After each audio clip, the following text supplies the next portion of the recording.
Well, good morning, everyone. Good to see you. Good to have a time to get together and just kind of decompress through God's Word. I want to welcome our friends who are in Gallup with us this morning. Thank you for joining us. Hope all is well in the western part of our state.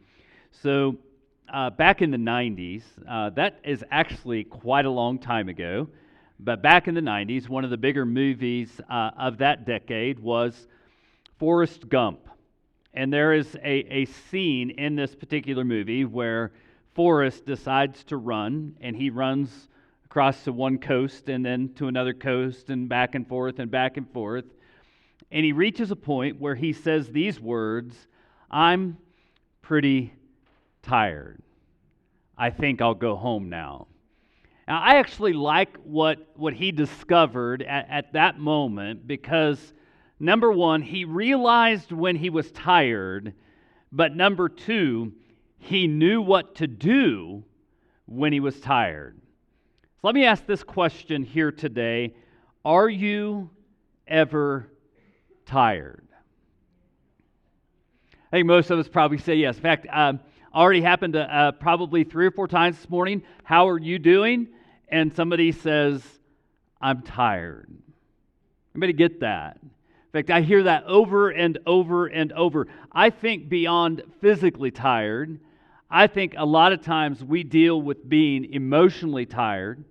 We deal with being spiritually tired, mentally tired. And most of us, when we are tired, do what good Americans do. We push through. We just kind of push through and go ahead about our lives as if rest is not an option. So the last 3 weeks, we've actually been talking about how to take faith to work and how faith kind of lives and should live in the workplace. But this morning I want to talk about kind of the opposite of work. I want to talk about the issue of rest, the issue of Sabbath, which kind of seems archaic. Kind of seems like, well, that's all Old Testament and all. But I do believe that rest has a place in our spiritual lives. Now, as we talk about the idea of rest, let me tell you, I'm going to preach a sermon today that I would not have preached 10 years ago. In fact, if I had heard a sermon on this 10 years ago, I probably would have fought against it. But life has a way of throwing curveballs. And I kind of discovered a little bit about the Sabbath principle. And as we talk about the Sabbath principle, as we talk about rest, I do want to kind of handle this with kid gloves.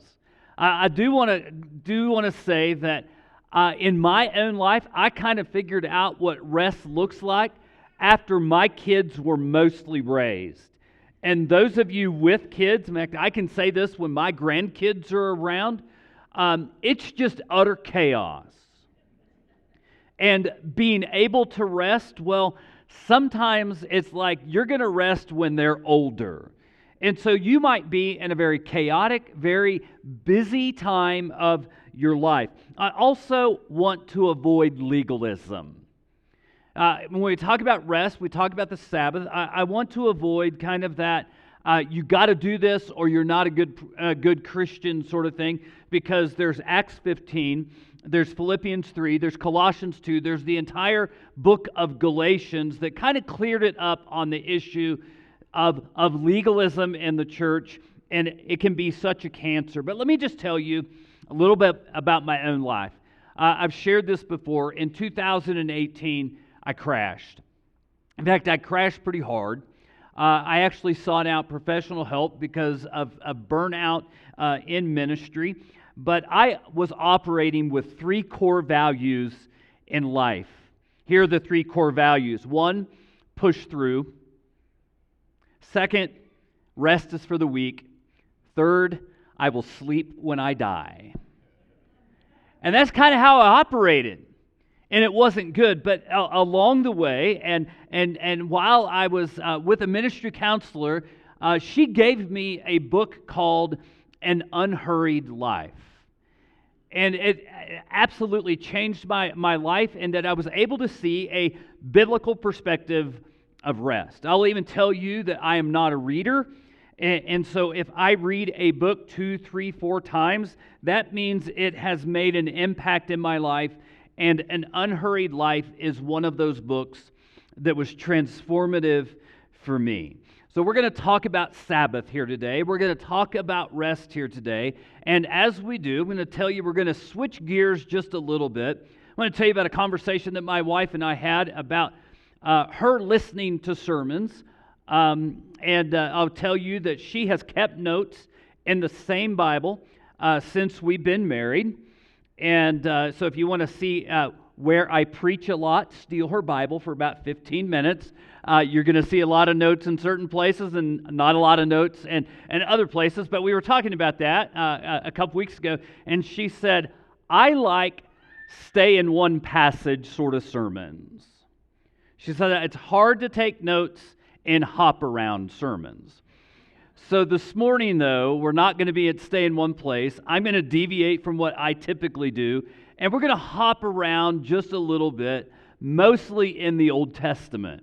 And we're going to look at rest, and we're going to look at how God designed rest and Sabbath into our lives. We're going to begin in Exodus chapter 20, and that's page 61 in the Bibles in the seats in front of you. And then we're going to skip on from that. But it says this, starting with verse 8 in Exodus 20. By the way, this is the 10 Commandments. So we're in the middle of the 10 Commandments. And God says, remember the Sabbath day to keep it holy. 6 days you shall labor and do all your work, but the seventh day is a Sabbath to the Lord your God. On it you shall not do any work, you or your son or your daughter, your male servant, your female servant, or your livestock, or the sojourner who is within your gates. For in 6 days the Lord made heaven and earth, the sea, and all that is in them, and rested on the seventh day. Therefore the Lord blessed the Sabbath day and made it holy. Now, when I think about this, just a couple observations about the Sabbath command. There are commands in the list of the 10 Commandments that are basically thou shalt or thou shalt not, and there's no explanation. The Sabbath day is not one of those. It gets a lot of explanation. But with that, this is one of the commands, or basically the only command of the 10 that we have largely dismissed in modern life in the church. This is the command that we'll kind of say, oh, that was Old Testament. It does not apply to us today. But I do think we need to ask some questions about the Sabbath and the idea of rest. And I'll even go as far as to say the countercultural idea of rest in the Bible. Because one of the things, and I will say that this is largely unique of the United States of America, we are a self-made country, right? And we have a self-made people. We place a huge premium on work. But we want to see how God kind of built rest into that. So I'm going to ask a lot of questions today pertaining to the Sabbath and whether it's still relevant today. There's actually going to be a lot of slides because I'm going to mention a lot of different details and things for us to ponder and consider. So here's a big question. How did God build Sabbath rest into ancient life? How did he go about doing this? We already talked about the Sabbath, and the Sabbath day was something that God built in weekly so that people would take a necessary break from vocation. And I'm going to put necessary break in there because I think one of the things that God did, He built us for rest. He knew that our bodies could not keep going at an unsustained pace. But if we weren't commanded to do it, we wouldn't do it. That's just kind of the way we are. But there's something else that's interesting, is the Jewish day. So what is today? Hey, today's October 1st. By the way, happy birth month to my wife. I say it's in a couple of days. She's going to be 39 again. Anyway, so with that, it's October 1st. When did it become October 1st? Midnight, right? So the Jewish day would not have been October 1st at midnight. It would have been October 1st at sunset.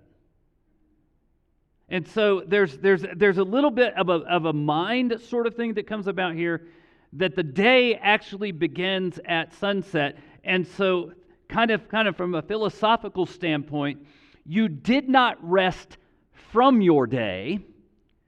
God gave you rest for the day to come.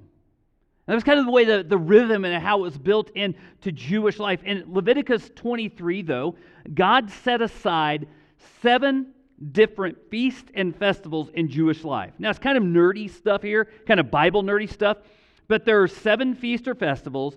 Most of those festivals were multiple days. Like, for example, I don't know if you saw on your calendar this last week that it was Yom Kippur, the Day of Atonement, which coincides with the Feast of Sukkot, and so on like that. But these were multiple day feasts and festivals where life stopped. And oftentimes, not only did life stop, actually they would have to go from where they were to another place in order to observe said festivals. And so I will even go as far as to say that what God did is He designed kind of a weekly break from vocation, but 7 times a year He built in kind of not just a break from vocation, but a break from location. To have people get away from the normalcy of their lives. More on that here in a few moments. But then we get to Leviticus chapter 25. In Leviticus 25, there's something interesting here. And this is something God built into the culture of Israel. It says, the Lord spoke to Moses on Mount Sinai, saying, "Speak to the people of Israel and say to them, when you come into the land that I give you, the land shall keep a Sabbath to the Lord." So not just people, but a Sabbath to the Lord. "For 6 years you shall sow your field, and for 6 years you shall prune your vineyard and gather its fruit. But in the 7th year there shall be a Sabbath of solemn rest for the land. A Sabbath to the Lord. You shall not sow or your field or prune your vineyard." And God even went on to say, okay, so with this, you don't store up for that 7th year. The land is still going to yield, and God will provide during that year. But interesting, so every 7th year was like the land took a rest. But then after the 7th was called the year of Jubilee. So after 7 Sabbath years was another Sabbath year, and this is amazing, especially if it were to come up like next year. Right? Yeah. Because they would cancel all debt. And they would return property to its, the owner that God made it at the very beginning as they conquered the land. And again, it was another Sabbath year, and they depended upon the land and different. So it was almost like an economic and cultural and religious reset. And so God kind of built all of this in. So I'm going to go ahead and say this, that God built in a system of rest and reset and renewal. That's kind of that was the ancient life that God had built into that. Now, I'm not suggesting that we do a Sabbath year. However, I'm from farm country, and I remember that every other year, or every 3rd year, every 4th year, we would have a certain amount of our farmland that would lie fallow. We would not farm it so as to allow the nutrients to be replenished into the soil. And there's something of value in that. But I think here's the big question. Was God serious? Was God serious? I mean, was God really serious about the Sabbath? We're going to go Old Testament. And with the Old Testament law, was this something He was like, you know what? This is kind of the suggestion command. All the other 9, yep, Sabbath, if you kind of want to. Was God really serious about this? And I think, again, Sabbath and rest is something that today in our culture we rationalize away. Oh, we say, oh, that was then. How can that really work today? And I sometimes think we'll have to be creative with that. I want you to read with me Leviticus chapter 26, verses 33 through 35. This is God laying out the law, laying out the commands, and as He does this, He says, listen, if you disobey, this is what is going to happen. Kind of like a parent. If you don't do this, this is what I'm going to do. And so Leviticus 26 says this, and I will scatter you among the nations because of their disobedience, and I will unsheathe the sword after you, and your land shall be a desolation, and your cities shall be a waste.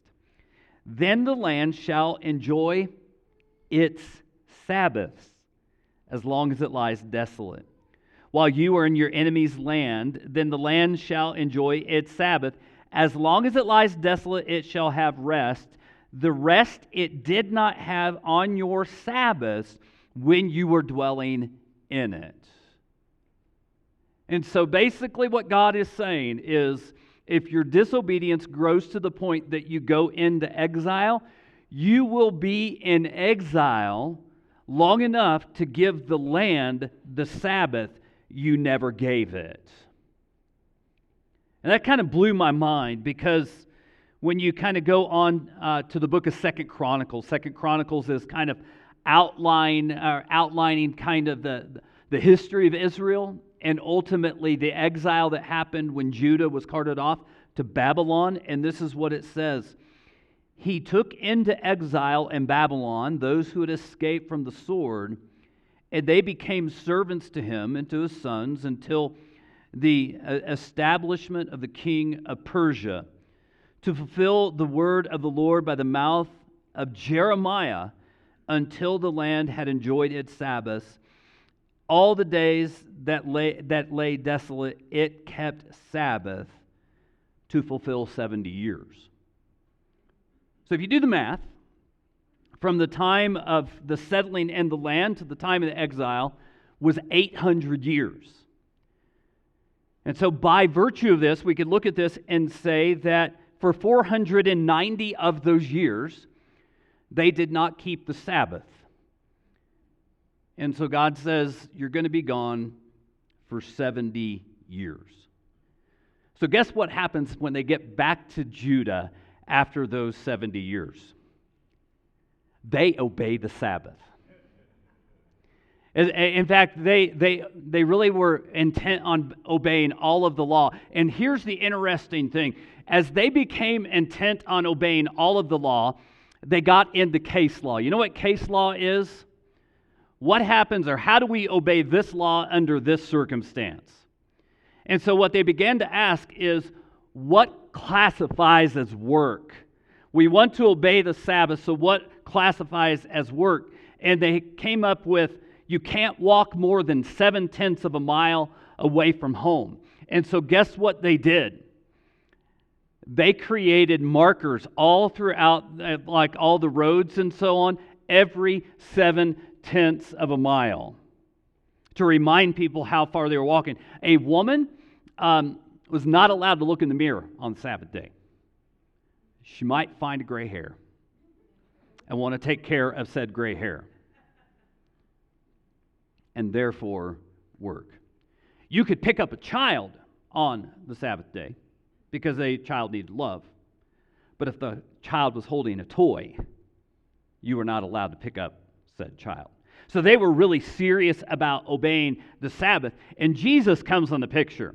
And in Mark chapter 2 and Mark chapter 3, there are two back-to-back stories in Jesus' life and ministry. One, he and his followers are walking through a grain field on the Sabbath, and some of them see heads of grain, and they're hungry, so they pick the heads of grain and do that with the wheat and eat some of the grain. And the Pharisees are upset. The Pharisees are upset. You want to know why they're upset? Jesus and his disciples were working on the Sabbath day. And Jesus says this in Mark chapter 2, verse 27, and he said to them, the Sabbath was made for man, not man for the Sabbath. And so the next day, or the next story that we read, Jesus is about ready to heal a man on the Sabbath. And Jesus actually asked this question, is it lawful on the Sabbath to do good or do harm, to save or to kill? So, here's one of the things that we can understand.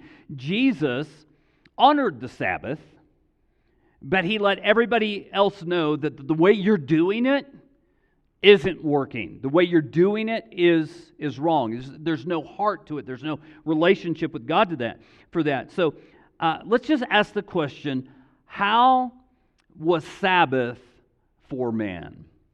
Now, I'm going to tell you something about me. I pride myself in not being one of those preachers of alliteration. Have you ever been around the preacher that says, today we're going to talk about prayer. We're going to talk about power and persistence and praise. Like everything kind of starts with the same letter, and I just think that's cheesy. But we're going to spend a few moments being cheesy here today, because I believe the Sabbath is given to us, and we're going to use 4 R words. We're going to talk about rest. We're going to talk about reset. We're going to talk about reorient. And we're going to talk about recognize. So let's just talk about rest here for a moment. I recently started a new workout. Can you tell? Probably not. I always tell my wife, I'm going to go to the gym and get not slim. So anyway, I started a new workout. I have a little bit of a tweak in my back. And so a guy who comes to church here, he's a physical trainer, gave me a core workout and so on like that doesn't involve sit-ups, doesn't involve making my back feel wonky and different things like that. But I love what he said in that. He said that I could rest as much as I want between reps, because the goal is endurance. The goal is longevity. And I think there's something about our bodies that really do need rest. And not just our bodies, our minds, our hearts, our souls need rest. And so therefore God knew that he needed to build that in. And so part of the Sabbath is to give us the rest we need for our souls. But there's also the idea of reset. And I want to be real practical here. Have you ever gone to Google because your phone's like acting wonky, or maybe an electronic device isn't doing what it's supposed to do? Maybe it's locked up, different things like that. What do they typically tell you to do the very first thing? Turn it off. Unplug it. Okay? And it's kind of like a small system reset. I'd like to suggest that there's something in us that needs a day-ish to turn off, to unplug, and I'm not very good at it, ask my wife, to kind of have a little bit of a reset, and to kind of consider, like, look at the week that you just lived, look at the week ahead. I'm going to reevaluate what needs to happen in kind of in that liminal space, in that space in between. Also, I want to talk about reorient. When you talk about reorient, I think that there is some value in the time that we get away. Maybe extended times away from location and vocation. That we get away from the house, we get away from all of the frenzy and the chaos. I know that God built those times into Israel every year. But here's the interesting thing that happens in my life. When I get away from like vocation and location, it really helps me think about here's what really needs to change in the way that I'm living life, and the way that I'm operating on a daily basis, and the way, a lot of times when I get away, I'm able to think about church and this particular church and how we operate because I'm not here. And so I can kind of have a different kind of thought process. But also, and I think this is the big thing, when we stop and when we rest, we get to recognize the hand of God in the ordinary. That's really the big thing. You know, the big thing is taking a break from our daily existence and truly thinking about God, thinking about what God is doing in our lives and how He is guiding and how He is seeking to move us to maybe make some changes. And if we never stop, we will never consider God. We will always make it about ourselves, and we will become the center of our world. And so God knew that we would need that time to kind of set aside to remind ourselves of His goodness and His perfection and His glory. So I'm going to ask one more question here. And I'm going to outline, I think, some pretty big things. So if you're a note taker, I encourage you to get some kind of piece of paper, maybe on your phone, if you want to take a picture with your camera. There's some really helpful things that I'm going to be bringing up here in just a moment. So here's the question. Without falling into legalism, I'm going to put that caveat there. Without falling into legalism, is the Sabbath principle relevant for today? Can we still find rest today? With all the chaos, with all the noise, with everything that is going on, can we still find a time for rest and reap the benefits that God seeks to give with that? So 10 years ago, I would have said no. I would have fought against it. Now, at a place in my life, because of some life circumstances, I will fight for it. In fact, one of the things I want to encourage, as kind of the lead guy on staff, trying to encourage you guys, make sure that you rest. So I want to lay some things out. These are not from me. They're from a guy by the name of Tim Keller.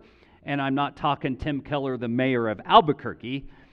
Not to say we should or should not listen to him, but there's Tim Keller, who is the late pastor of Redeemer Church in New York City, wrote the book, The Reason for God. He actually wrote a blog on rest and on Sabbath that was absolutely astounding, and I just want to give you some of his highlights from that.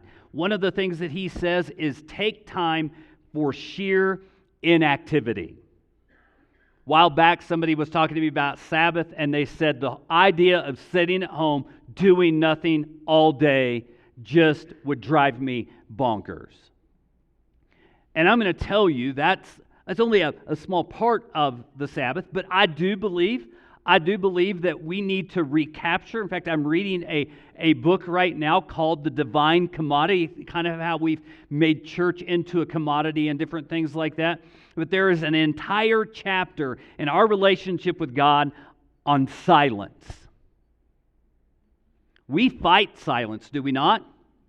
I mean, we tell people, here's what we're going to do. We're going to bow our heads. We're going to have a moment of silence. About 10 seconds in, everybody is getting fidgety, right? But there needs to be a time where it's just not like that. There's that time of nothing. For me, I love to go out on my back porch, sit by the fire pit, and just have nothing but like silence, other than the dogs of the neighborhood, which are plentiful. But just peace. So find time for that. But also, he has suggested that we take time for a vocational activity, which means like not part of your vocation, and ultimately that this can be some activity. In fact, I think that's one of the things that I think we need to understand, that a Sabbath day can be a day that's filled with activity as long as it's not strenuous activity. And Tim Keller actually gives us a couple of items: contemplative rest, recreational rest, and aesthetic rest. I think that's an important thing. So contemplative rest, that would be that moment of silence, that time where there's kind of nothing. Solitude, and just kind of being able to really kind of think about what God is doing in our lives. Also recreational rest. Some people like to hike. I'm going to say, if you like to hike, I would say go hike, but make sure it's not too strenuous, that it does not physically rest you. Aesthetic rest. Have you ever said, I just need a change of scenery? And I think God a lot of times wants us to get out from where we are. I know for my wife and myself, we love to go to a restaurant where it's quiet and just have a quiet meal. Now, we can have a quiet meal at home, but it's the same scenery. So there's some value in this. One of the things he also suggested is consider whether you're an introvert or an extrovert. If you're an extrovert and you want to be around people on the Sabbath and your day of rest because they charge you up, God bless you. I'm an introvert, and if I have to be around peoply, right, it wears me down. And so know what kind of fills you up, what kind of recharges you. Here's a big one. Don't necessarily count family time as Sabbath time. I'm going to tell you, my oldest son and his daughter, or his wife, and 2 daughters and 2 sons are coming this week for Balloon Fiesta. That will not be a time of rest. Just know it. And that's just a reality. And then this is a good one. Honor both micro and macro rhythms in your season of rest. My youngest son called me this week. Called me pretty excited. You see, he's a manager where they make Jesus chicken. He's a manager at Chick-fil-A. And so he called and he said, hey, Michael Cook came in. Michael Cook is the general manager of the Chick-fil-A that Seth works in. And he said, hey, I've got PTO. And they said, I've got to take PTO before the end of the year. So I've got like 65 hours that I can just like take a week and a half off. And he was pretty stoked and excited about that. So if you work for Chick-fil-A, you know you get your Sabbath, right? So that's micro. But then there's macro. Those are the extended times. I believe we need to honor those and take advantage of those God has given us. I think God did something pretty cool with rest. I think God instilled something pretty cool into the rhythm, not just the rhythm of creation, but the rhythm of Israel that I think maybe we can look at and glean from. And this is going to be our bottom line here today. God built a rhythm into life so that his people would experience rest and renewal on a regular basis. And I went ahead and added this kind of as a late addition because he knows us and loves us. He gave us rest because we need it. He gave us rest because he loves us. And we are really good at saying, well, the Bible says, until we get to a place like this and we say, well, the Bible says, but that's not relevant for me. And so I'm just going to ask that you really chew on this and just ask the question, is rest something that God is calling you to do more? Does this stretch you? Does this make you uncomfortable? Yeah, I honestly think that this routine, when we add rest, requires us to trust God. It requires us to say, you know what, God, I know I've got a lot to do, but today is yours. Today, I'm going to honor your rhythm, and I'm going to honor the idea that rest is something you have granted us and gave us because you love us and you know us. Also, I believe that the Sabbath requires another thing of us that is so vitally important. It takes the spotlight off of us and what we've accomplished and requires us to focus in on God. That's really the big thing. And that whole idea of saying, it's not about me, and we get to see the hand of God. And a lot of times we don't get to see the hand of God until we take a step back. And then we go, wow, that's a great hand of God. So I want to challenge you with a couple of items today. One is this: change the way you think about rest. Kind of change your mind just a little bit. I grew up in farm country. somebody who didn't work hard, took a lot of time off, they were that guy. And it was never good to be that guy. And I'm not telling you don't work hard. In fact, I'll even say just work hard on the days you work and rest well on the day that God has given you. So I'm going to also just throw this out. Trust in the Lord with all your heart.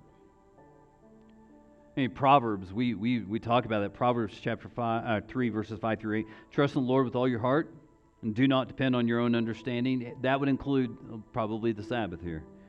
Seek His will in all you do, and He will show you which path to take. Do not be impressed with your own wisdom. Instead, fear the Lord and turn away from evil. Then you will have healing for your body and strength for your bones. I love this because I can look at this and I would say if I trust God in rest, there is a general biblical promise, then you will have healing for your body and strength for your bones. And finally this, accept Jesus' invitation. An invitation that I love that Jesus gave to the church comes out of Matthew chapter 11. We will preach on this next year because Jesus offers, we always talk about follow me, that Jesus kind of brings that, and we want to hit that hard, but there's also come to me. There's also, and this is Jesus' words, and we're going to read out of the Message Bible. Are you tired, worn out, burned out on religion? Come to me. Get away with me and you'll recover your life. I'll show you how to take a real rest. Walk with me, work with me. Watch how I do it. Learn the unforced rhythms of grace. I won't lay anything heavy or ill-fitting on you. Keep company with me and you will learn to live freely and lightly. One of the things that I pulled from the book, An Unhurried Life, Jesus was always going somewhere, but He was never in a hurry. And even in the middle of a thunderstorm on a lake, Jesus was willing to kind of go down in the belly of the boat and sleep for the night. Jesus gives us an invitation. He said, come to me, get away with me, walk with me, learn how I do life. And I think one of the things that we might find is Jesus was a whole lot more relaxed and laid back than what we can grasp or imagine. And that might be a rhythm that we need to develop into our lives. Will you join me in prayer? Lord God in heaven, thank you. Thank you for rest. Lord, may we honor you and trust you in that. May we kind of examine our lives, trying to look at the rhythms that we're in right now and just kind of really earnestly ask the question, what does that look like in my own life? Thank you. In Jesus' name, amen.